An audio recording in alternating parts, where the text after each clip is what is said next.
And so here we are once again, back for the vinyl vlog as promised. Be sure to like and subscribe. So what I'm going to discuss today is some recent purchases, certainly, and eventually I'm going to get into just showing the purchases that I've the recent stuff, which is sort of the format that I'd planned on in the first place. But there's a bit of catch up because I think there's some interesting things that I'd like to show.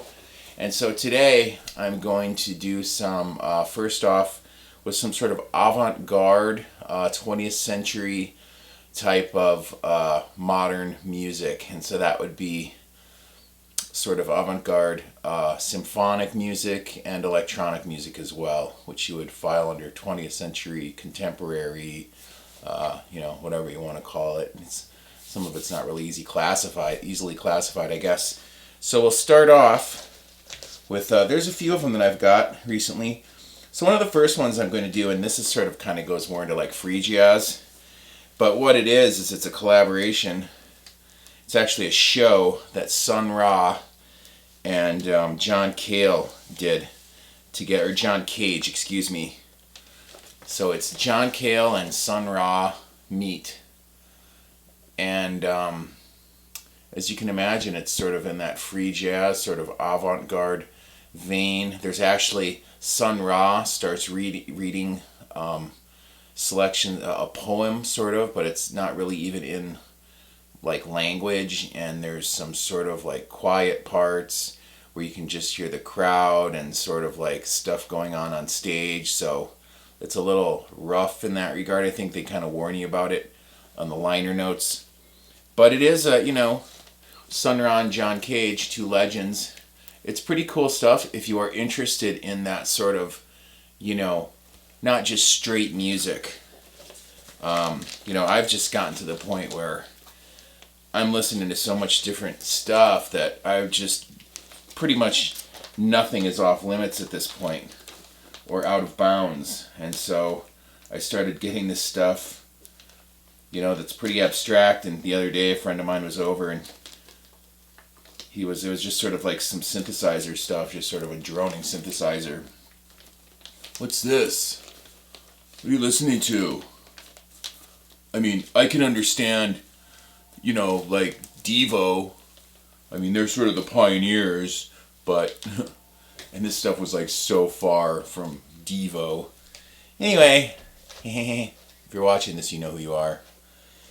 And so next we have here in the bin, I am diving into my own bin, Nonesuch Xenakis. Xenakis, La Légende d'Elle. This is something French, and this is what you would expect. It is sort of abstract ambient synthesizer. Apparently it was a groundbreaking album of the year type of thing, as shown by the available on LP for the very first time. New mix based on Xenakis' original 8-track version as presented at Darmstadter Ferienkurs, whatever that is, presented at Darmstadter Ferienkurs in 1978, mastered and cut by Rashad Becker. La Légendaire is without a doubt an extraordinary, ambitious work, and it remains one of the masterpieces of electroacoustic genre. I haven't listened to it that much, but I listened to it once, and it was cool. I liked it. It's a cool record, and so if you're into that type of thing, I would suggest getting it. It's a very colorful cover. Interesting. And then we have, now this is pretty cool. This is Whoo, Awava. And what this is it's a couple guys with an analog tape recorder, an acoustic guitar, and some other instruments, and it's real minimalistic electronic mixed with some acoustic sounds. Again, kind of ambient. It was highly recommended by more than one employee at my local record store, Madrigal, which is sort of the boutique record store of the area. And the guys in there, they know a lot about music. They listen to a lot of stuff. I kind of trust their judgment, and they're pretty on most of the time. They turn me on to some really cool stuff. This is Sonambient. Sonambient. Bertorda. The artist, Harry Bertoia. Harry Bertoia. Sonambient. Is, they resurrected the Sonambient label to release the best of Bertoia's unheard recordings from his recently preserved archive of quarter-inch tapes. So this is straight ambient synthesizer is what this is. It's very atmospheric. It doesn't get into any really solid song structure. Some people might think it's like background music. Now, I don't really believe in music as like, I listen to it when I'm, when I'm doing the dishes, or when I'm like, when I'm trimming, I don't know, whatever, when I'm doing something else. And to me, that's sort of a, it's a bit of a cop-out. It's sort of like you're basically saying, well, I don't really like this music. And so when I listen to it, I just don't listen to it. I don't know. I might sound like some kind of a, maybe a little too much of a, too serious or something. But I like to listen to the music and kind of take it in and try to sort of understand it and, make it a part of my musical vocabulary, sort of a reference point for other types of music. And as far as just understanding music, I'm just trying to understand music is all. Because I'm really not that smart, and it's like I'm just trying to figure it all out. Now here, these are kind of interesting, these records that I have right here. I got a couple of them at the local mafia-controlled record store, vinyl mafia-controlled record store. Are they even? Yeah, I think they're the same. It's Nonesuch is the record company. And so this one is, I think I mentioned this before, it's The Wild Bull, Morton Subotnick. It's a poem with this, this is a actual orchestra, or, like classical instruments playing this sort of avant-garde, almost kind of orchestral type of music, that he sort of thought the poem went along with it. And then Kenneth Gaburo, music for voices, instruments, and electronic sounds. And so this is, as you would guess, it's got this abstract kind of choral kinds of, sections, and then, classical, types of instruments, orchestral instruments, as well as some electronic sounds. And this is pretty interesting, because it is abstract, and so the notes are kind of coming out of, like nowhere or everywhere type of a thing. And there's song structures to be discerned, but it's not going to be your typical kinds of like melodies or that sort of thing. So this Nonesuch label is pretty good, because you're really getting, some of this other stuff you're kind of questioning in a way. Wow, this real soft, kind of like very almost effervescent, like almost not even there, kind of like these synthesizer sections, these synthesizer tracks are sort of like, you don't feel like you're really getting a lot of meat there on the bone. Whereas this stuff is, to me, it's they're done a lot of times by like university orchestras, university departments of music, and so these are pretty cool. I like these. These two records are like that. Now here's something else that's really cool. The record's made in England. It's called Madrigal. And what it is it's one of the great lost grails of the East Coast drone underground, apparently. You can see there's two guys here, one with a guitar. They've got their whole analog recording set up. It looks like it's back in the early 70s. They've both got guitars, electric guitars. Looks like he's got kind of like a Gibson knockoff there, if you can kind of see the picture of what these guys are doing. And so this was a record that was put out in the early 70s. It's really rare now. You can find them on Discogs for like $400. And it's just this pretty, it's kind of like,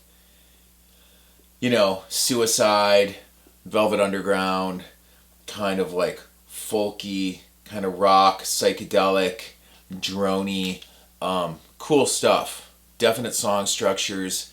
This is very interesting.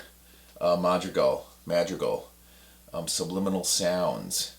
Yeah, it's a rarity. It can now be heard and appreciated by all. Oh, there's a 12-page booklet. I need to read that. So here, let me grab a booklet for you. See what this is all about. I haven't even looked at it yet. So there's some old film photographs of these guys. Here's a really underexposed one on the back. So here they are. I mean, you can see the picture kind of tells the story of what this is all about. You know, a couple of guys with a tape recorder. There they are, looking pretty 70s. But yeah, this is a really cool record. Oh, there he's got a Jaguar. See that? Jaguar guitar there, Fender amps, some other pictures. Pretty cool. Yeah, there's one of them. They just look like your typical college students from back in the 70s. And so yeah, this was the, I got this at the record store at Metavinyl, and the owner told me that this was the only thing that he got from Record Store Day. So this was a Record Store Day release as well. Yeah, really cool. Very cool. There's about 8 or 9 songs on this. And yeah, I'd highly recommend it. You know, it doesn't necessarily even have to be like if you're into this, want to try out this like really abstract stuff. Another, here we have. So Dominique Lowell Ray. This is sort of keyboard piano, light piano passages, and abstract, pretty interesting music. I would suggest this as well. It was a highly recommended staff pick at the record store. Dominique Lowell. Also, this is pretty cool, is Earl Brown, John Cage, and Morton Feldman. And this is it's a string quartet is what it is, and so it's abstract string quartet. Pretty interesting as well. Good album. Not highly priced. I haven't really listened to this stuff a ton, but all of it I did. I found it pretty interesting. I did like it. And then we also have Gigi Massine, Talk to the Sea. And this is it is piano, sort of a soft, effervescent kind of piano passages and songs, and there is some vocal, some singing as well. There's 2 records, and this was a highly recommended record as well. And this does have a sort of more definite kinds of song structure, but certainly nothing in the vein of like pop music really. But not really jazz either, certainly. It's just sort of, that's the thing about, this contemporary stuff, is that it certainly isn't in the vein of like pop or jazz. It doesn't fall into those kinds of familiar structures that you'd expect from that, even from something like hard bop. Now, free jazz says it, that's what free jazz is, just kind of out there. They're not using definite scale progressions. It's just, the notes are just kind of coming. It's improvisational. And of course, hard bop had that as well, but hard bop does have song structure, but it seems more that they'll even play, traditional songs, for example, like John Coltrane, the most obvious one being My Favorite Things, and you play that song over and over again. And I'm talking about hard bop now. And so it's the song, it's My Favorite Things. He returns to the chorus, the familiar chorus of that song, several times throughout the song.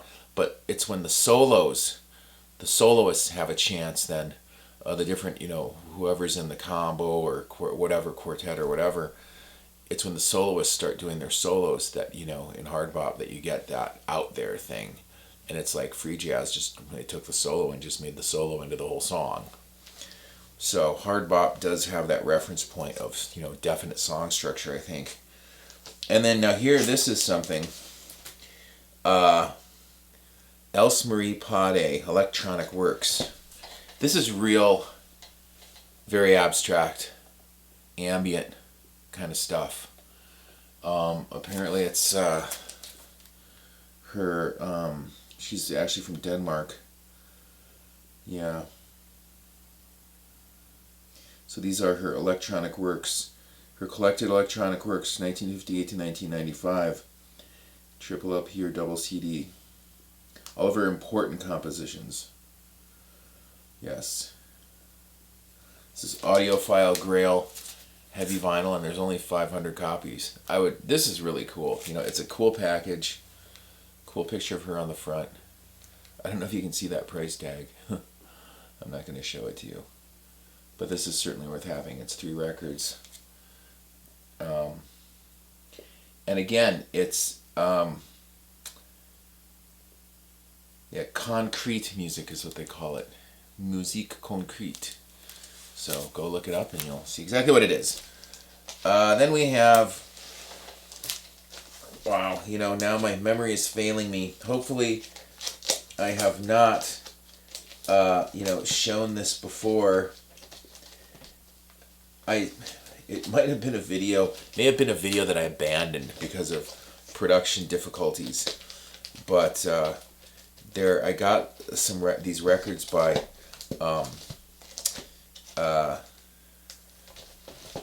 Suzanne Siani, and so she was working with the Buchla synthesizer in the 70s up until I think the early 90s.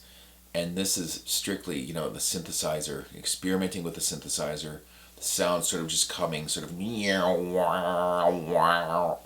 like that, an analog synthesizer where you have to patch the chords and twist knobs, and then you have a keyboard that you can also control as well. And I'm not sure how that works. Like you can, patch the chords in such a way that you can then use the keyboard to control the sounds. Anyway, that's, an analog synthesizer. This is analog synthesizer music. I've got 2 of her albums. This one is really, so you can see there's the synthesizer. You see exactly how it works, where you can patch chords. There's a keyboard on the bottom. Suzanne Siani. And so the one show was at WBAI Free Music Store, and then she did a concert at somebody's loft, is this record. There's another that she did. It's sort of like her collected works type of thing. Suzanne Siani. I can't find it. Oh, here it is right here. Suzanne Siani. So here's the other one, and then you can kind of see her setup. There she is, patching chords. That's what I meant by patching chords. Plugging one thing into another, because you've got the synthesizers, all these different modules, and you can actually add modules apparently. Pretty cool. Okay, so that's more or less it for the avant-garde stuff. I've mentioned Erik Satie before, which is strictly more, certainly orchestral music, almost like chamber. Well, I shouldn't say chamber music because it is orchestral, but it's something you'd expect like from orchestral music, and then with sort of like random sounds thrown in. Kind of interesting. Yes. So then just some other random things that I've gotten lately. I did pick up a copy of Björk's Homogenic. This is a copy from the 90s. It's a German pressing as well. I do have the first pressing of this, which is, it looks a little bit different. It's basically the same cover, but the background is kind of a different color. I paid a lot more for the first pressing. I was lucky enough, it's hard to find these 90s albums. They didn't press a lot of vinyl, if records from the 90s, they didn't press a lot of vinyl because they just assumed it was like going out. And so it was, I guess the focus was on CD production. And it's a shame now because these albums can be so expensive, especially like the big, anything by like Soundgarden now. Well, now too, but even before Chris Cornell died recently, unfortunately. I was trying to find a copy of their first record, Louder Than Love, which is the only one that I'm really into. And that thing is just like prohibitively expensive if you can even find a copy on Discogs. So the 90s stuff is just like, it's kind of out of control. It's too bad. Sonic Youth, good luck getting any of that from the 90s. I've got a couple. I've got like couple singles, and then I do have one album. I think it's from the 90s. Yeah, and actually that's one thing that I did get recently, speaking of Sonic Youth, is a 10-inch single, Youth Against Fascism. Pretty cool. Good song. Definitely a classic Sonic Youth song, Youth Against Fascism. Excuse me. And then some other things that I've gotten. I got a few John Lennon records recently, or a couple rather, and I've kind of been collecting his stuff, not real seriously, but I end up picking them up. I don't really even listen to that. This one's John and Yoko, Milk and Honey. There they are, of course. And then this other one, Two Virgins, which is sort of a rarity apparently. It was in the rarities section. And it's got some kind of biblical, Two Virgins. Genesis chapter 2, I'm reading off the back. Genesis chapter 2, and the Lord God caused a deep sleep to fall upon Adam, and he slept, and he too took one of his ribs and closed up the flesh instead thereof. And the rib, yeah, it's got this, but then of course there's, and they both were naked, the man and his wife, and were not ashamed. So, there he goes, quoting the Bible to say, hey, it's okay to be naked, right? Yeah, certainly. So Milk and Honey, there they are. Yeah. Pick those up. Now here's a couple things that were pretty nice to have found. Was Bob Dylan. This is called Zimmerman. Looking Back. It's 2 shows, one acoustic and one electric. And of course it is the famous Royal Albert Hall electric show.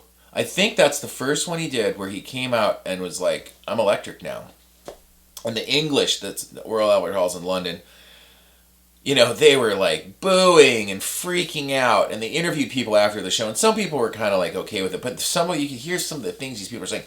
Oh, well, I don't know what he thinks he's doing. And and it was like a phenomenal show that he put on. And you can just see him up there. He's got so much confidence. And he just delivers the songs with just like this passion. It is just classic Bob Dylan, that show at the Royal Albert Hall. And by the time he does Like a Rolling Stone, at the end, it's just kind of like mind-blowing, that is like some prime Dylan right there. The other show is from the Berkeley Community Theater, and that's an all-acoustic show. And so that's Bob like strictly like in his like coffee house mode. Basically, I'm not really like big on that, like folk music. I don't know, it's just kind of like not my thing here. I was just saying how open-minded I was about music. And so anyway, but it's 2 records, and so the Royal Albert Hall is just phenomenal. And then I got this other Bob Dylan. This is Bob Dylan MTV Unplugged. It is sealed from the 80s. And this was, in the rare section. Not the rare section, it was up on the wall where they put the kind of like special stuff. And so, it was a little pricey. And lately I've been getting into some different, like Turkish music. And then also I got this record, Hard Rock from the Middle East, The Devil's Anvil. Using electric guitars, Middle Eastern instruments, electrified as well. It's not really hard rock, but very spirited. There's a certain verve to it. Really cool record. Middle Eastern rock and roll. Cool. Definitely cool. This is from the early 70s. It's a hard to find record. Rare. It was kind of expensive. And then also we have, this is Mustafa Özkent. I can't even pronounce the name of the album. But it's rhythm and soul, blues and jazz, rock and pop. And what it is, it's all instrumental psychedelic funk masterpiece. And that is pretty cool. That's what it is. Turkish psychedelic and funk. Pretty cool. This is a repress. I saw it on, Discogs. I just wanted to get some Turkish music because I'd gotten this other record here by Selda. And this is a Turkish folk kind of psych. This woman apparently is a bit of a legend in Turkey, Selda. Folk, psych, kind of music. Really cool. Very cool. Really cool record. And the sort of thing that got me on this was, a documentary that's on YouTube about record collecting in Istanbul, and it really kind of opened my eyes to, the possible, to the idea of, getting this music from elsewhere in the world, and from Turkey and the Middle East.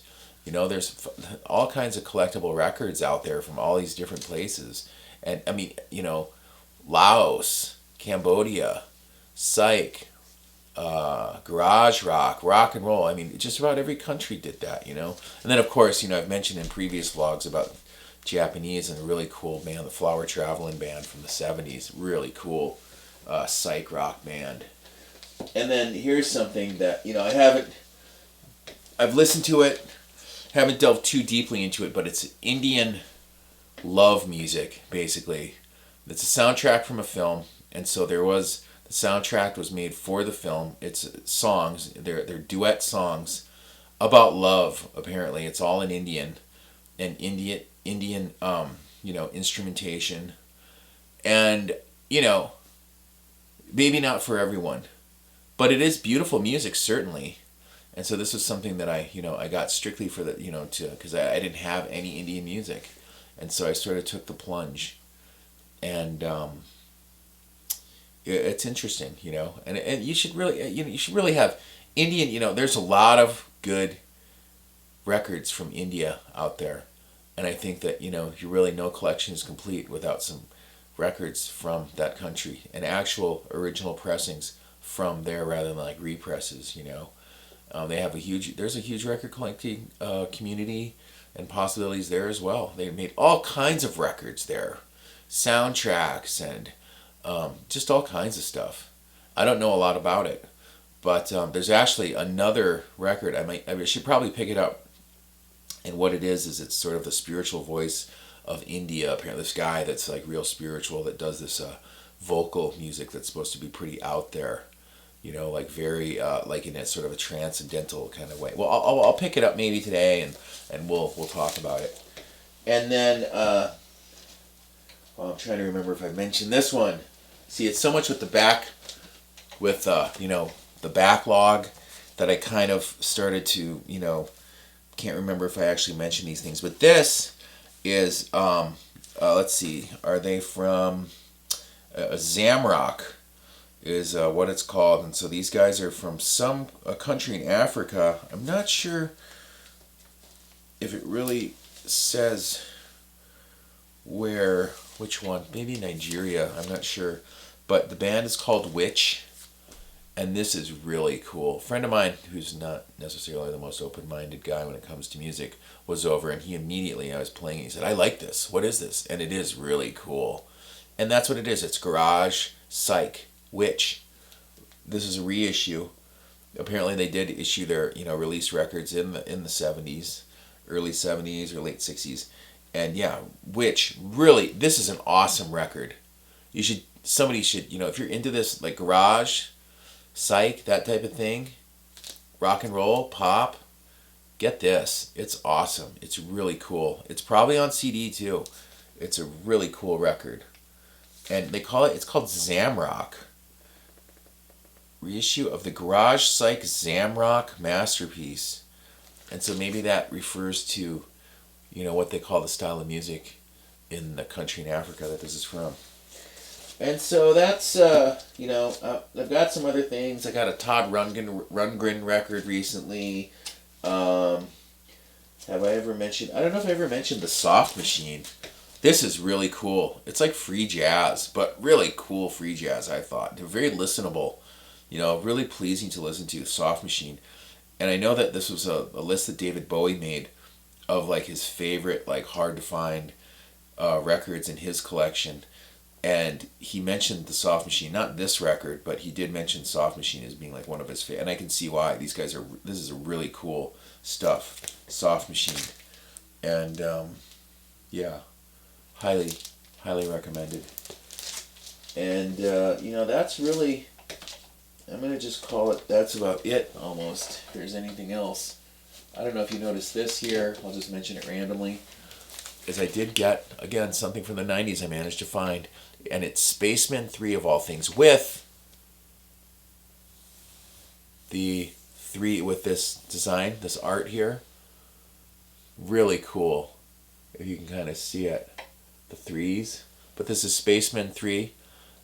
Big City is the song. It's a single off of their album Recurring. And this is, I'll tell you what, this is hard to find. Go try to find this.